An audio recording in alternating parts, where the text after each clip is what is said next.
Nevada has consistently led the nation in the homicide of current or former wives or girlfriends every year for the last 19 years. And this year was no different.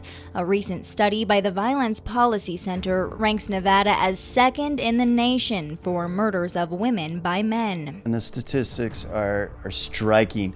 94% of all women nationally who are murdered by someone that they know.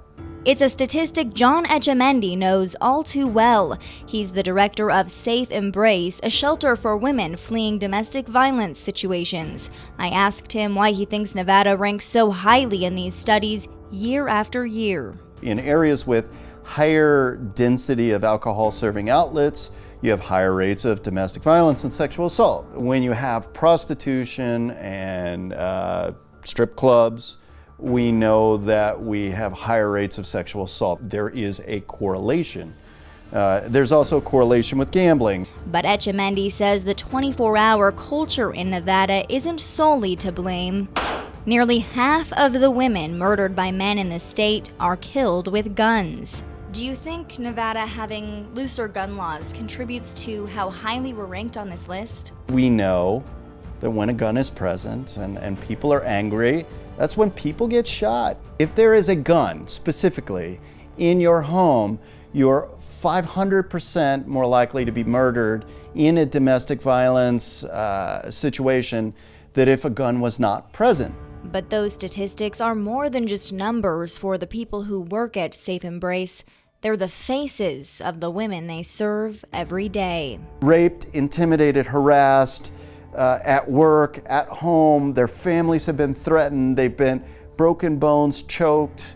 We get all of these cases. And Etchemendy tells me his 15-bed shelter can't keep up with demand. We had 887 individuals throughout the year placed on our waiting list. It's Amanda.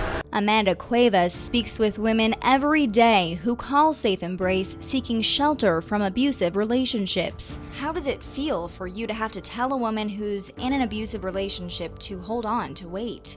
It's heartbreaking. But when I have to tell somebody at the end of that advocacy, okay, I'll put you on our wait list because we don't have space in our program, because we don't have the funding, I don't have enough beds, and then they start crying or they go, now what am I supposed to do? What do you do with that? It's an issue that affects the entire community. In Reno and Sparks combined, there is less shelter space available to women than in nearby rural towns.